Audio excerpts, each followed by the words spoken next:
Bem-vindos mais uma vez ao curso Aliançados para Sempre, dando continuidade aí ao nosso trabalho. Hoje nós vamos iniciar a nossa primeira lição, que está aí contigo na página 17 do material que você recebeu.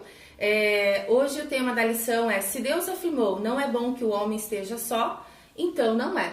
Então vamos mostrar aí a visão de Deus para o casamento, porque tem muitas pessoas que ele tem a sua própria visão, seus conceitos, mas hoje nós queremos passar para você um pouquinho daquilo que Deus pensa a respeito do casamento. Então vamos lá, acompanhando aí no seu material, diz assim, ó: houve tempos em que precisei chorar e você me consolou. Houve tempos em que eu sorri e você sorriu comigo. Houve tempos em que briguei e questionei e você me acolheu. Houve tempos em que eu sonhei e lutei, acreditei e vivi intensamente muitas emoções.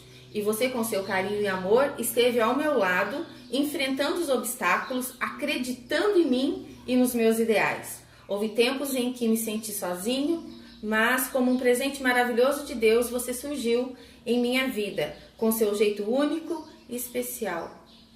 E hoje, onde está você? Adaptado aí por Hélio Marcos, esse poema para a gente introduzir esse momento na nossa lição, para você refletir aonde você está no seu casamento.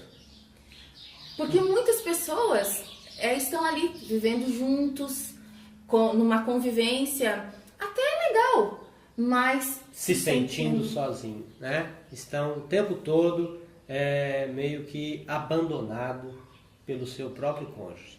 Então, se você está preocupado com o futuro do seu casamento, saiba que muitos, como você, estão também.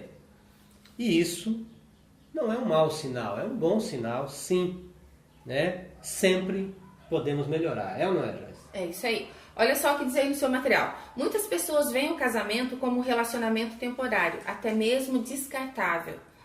Deus, porém, o enxerga como um relacionamento permanente até que a morte o separe. E isso nós encontramos em Gênesis capítulo 2, onde Deus afirma: não é bom que o homem esteja sozinho, vou fazer para ele alguém que o ajude como se fosse a sua outra metade.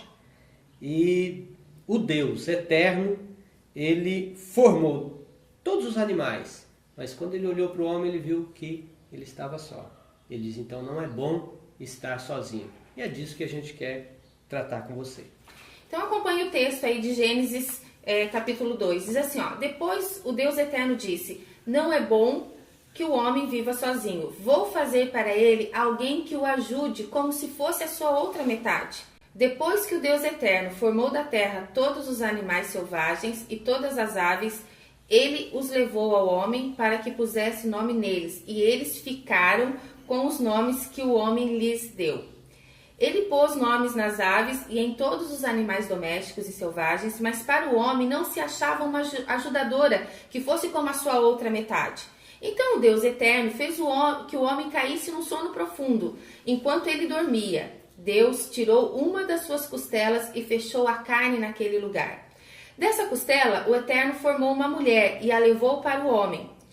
Então o homem disse: agora sim, esta é carne da minha carne e osso dos meus ossos. Ela será chamada de mulher, porque Deus a tirou do homem.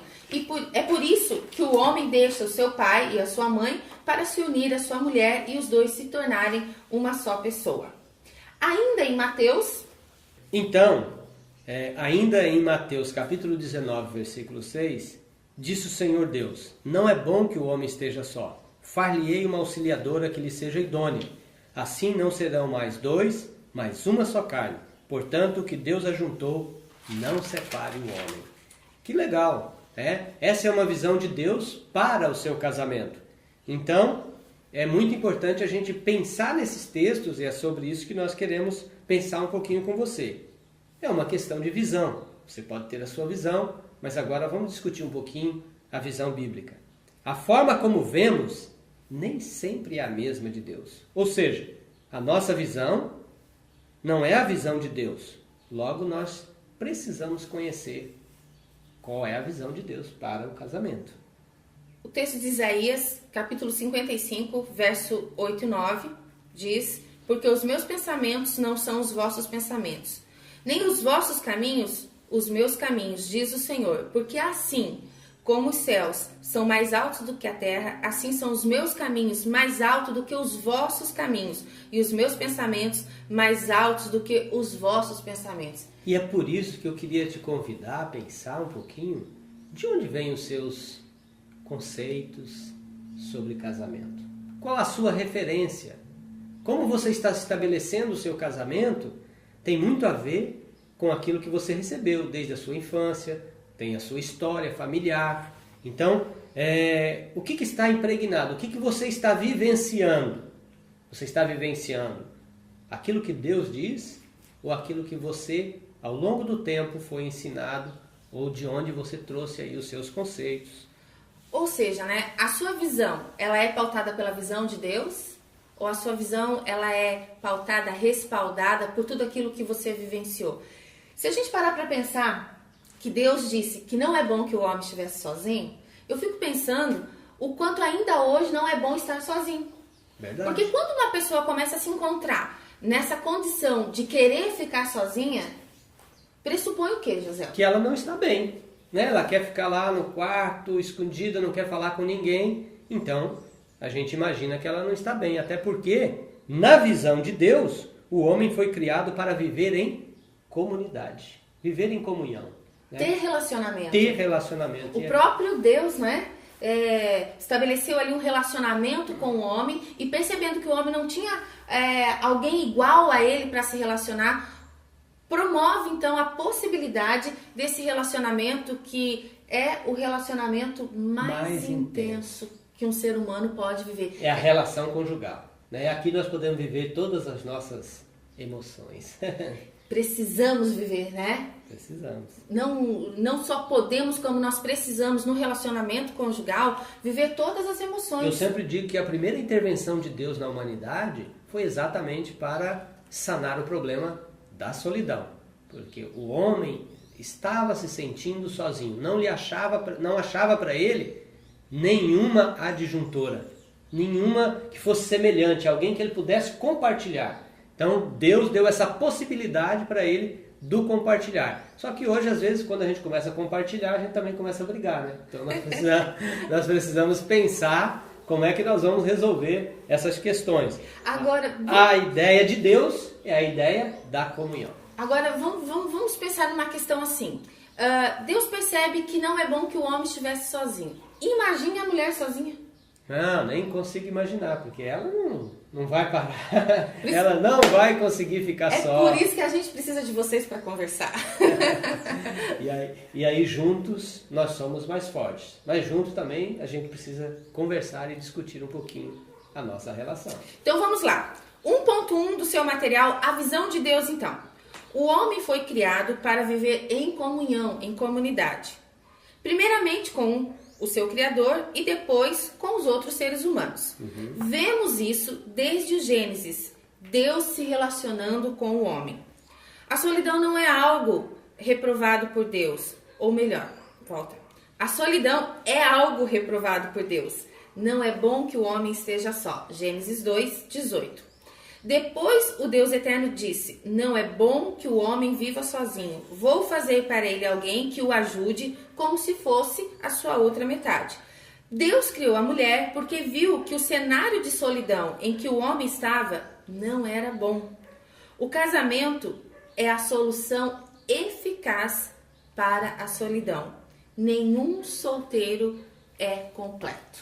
Nós somos completos exatamente nessa relação. Na relação do casamento, nós nos completamos. E se nós precisamos desse completar, é porque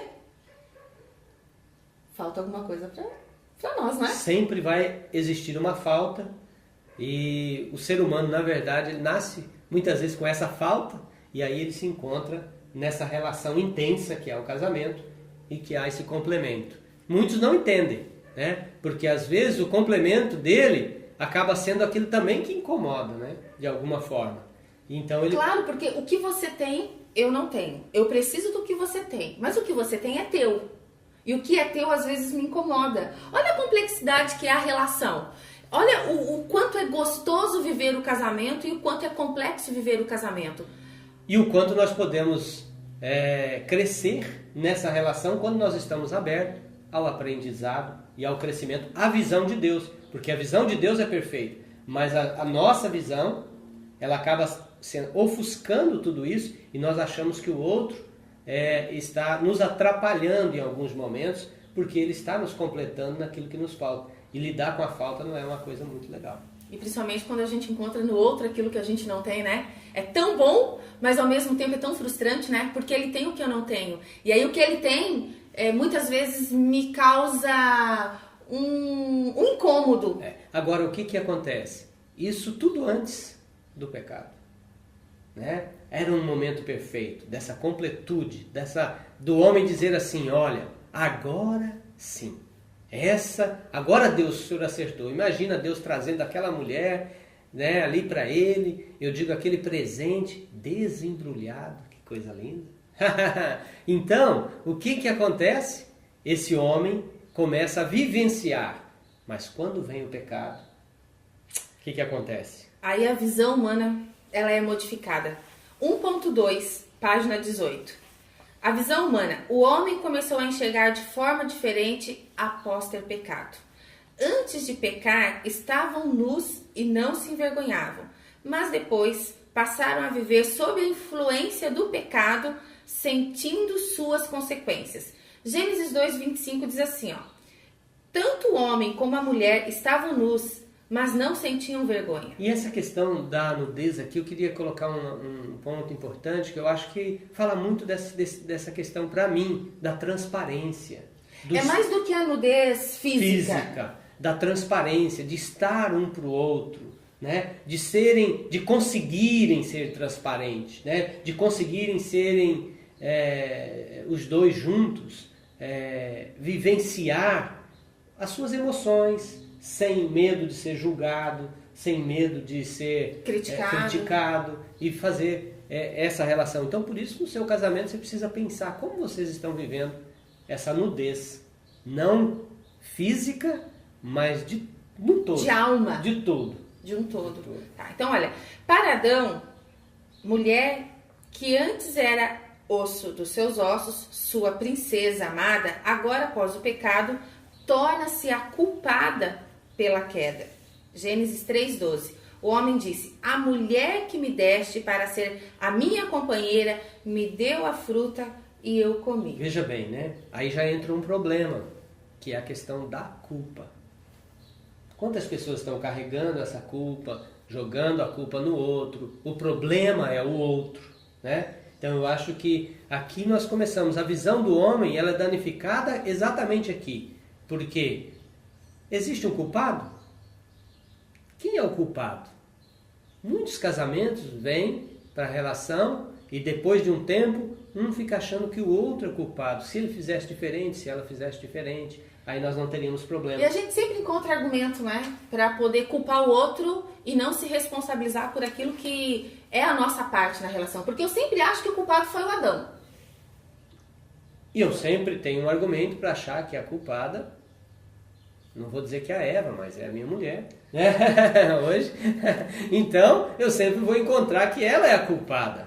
Mas eu acho que assim, ó, sempre a culpa é do homem, porque o homem tende a ficar mais omisso, quase que via de regra, mais distante, né? Quantas vezes a gente ouve se dizer... Mas a culpada eu acho que acaba sendo a mulher, porque ela sempre toma a iniciativa, então vai lá, pega a fruta e dá pro cara comer, e coitado. Pois é, mas o homem fica ali passivo, não tá, né? A mulher tá ali querendo conversar. Olha, acho que é melhor a gente ir pra frente, porque nós não vamos chegar se entrar pelo caminho da culpa, entendeu? A gente sempre vai arrumar argumento, né? Por isso que você precisa pensar, se você investiu nesse momento no seu casamento, você precisa pensar no que?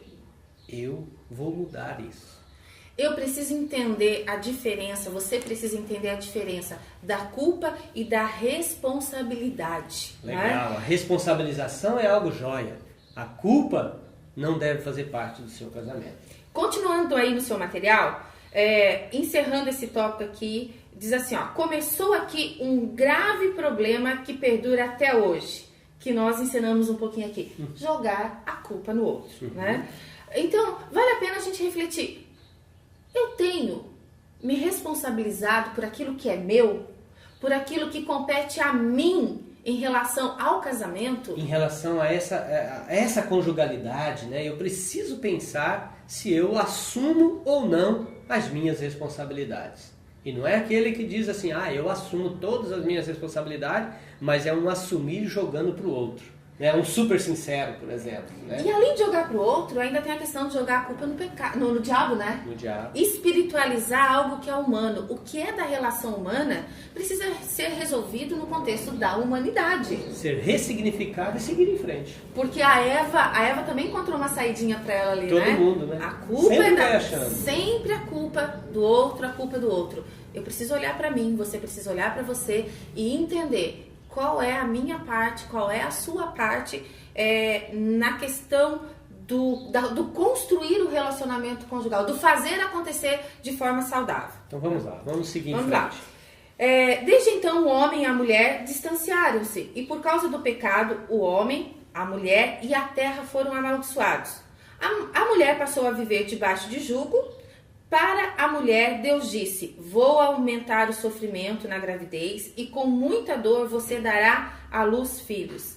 Apesar disso, você terá desejo de estar com seu marido e ele a dominará. Que palavra dura, né? Essa palavra domínio. A gente percebe que esse é o primeiro momento que essa palavra aparece no Gênesis. E é muito difícil para nós. E é muito difícil. Por quê?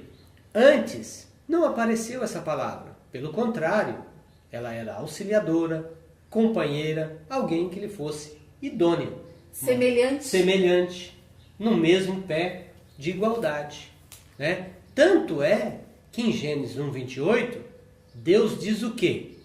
Deus diz que é para os dois governarem todas as coisas. A ordem é partida para os dois.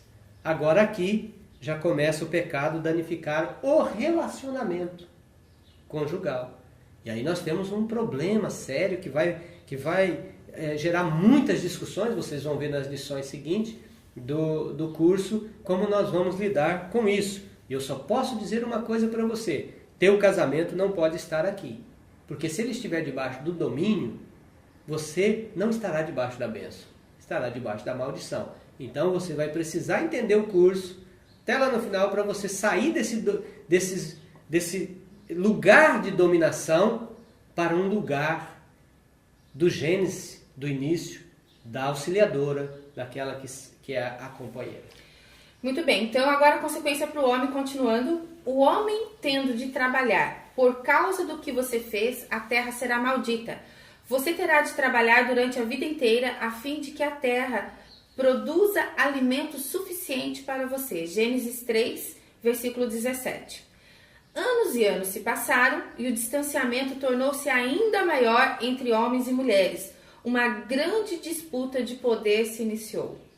Uma visão errada de casamento passou a ser divulgada e, pior, a ser praticada por homens e mulheres de todo o mundo.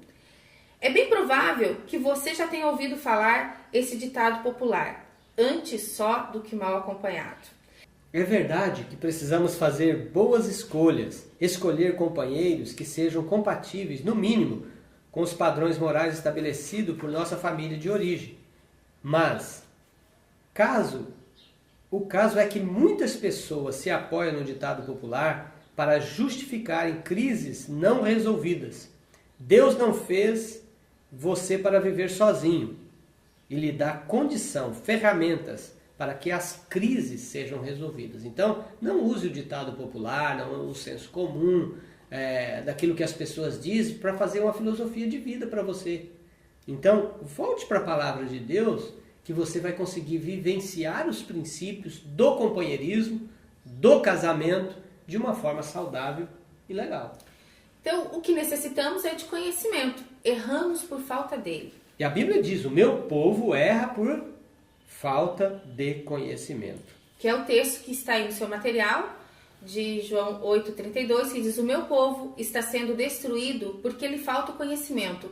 Porque tu, sacerdote, rejeitaste o conhecimento, também eu te rejeitarei, para que não sejas sacerdote diante de mim, visto que te esquecestes da lei do teu Deus. também eu me esquecerei de teus filhos. Esse é o texto de Oséias 4:6, e aí o de João, e conhecerão a verdade, e a verdade vos libertará. Então, é importante você entender uma coisa. A carência, as necessidades humanas, a necessidade de um companheirismo não é um fruto do pecado. Isso é uma coisa que Deus fez para que os dois pudessem suprir as necessidades do outro, né? Agora, o julgamento, jogar a culpa no outro e muitas outras consequências desse pecado estão estabelecidas nesse relacionamento, que você precisa ir conhecendo a verdade e se libertando em Cristo Jesus.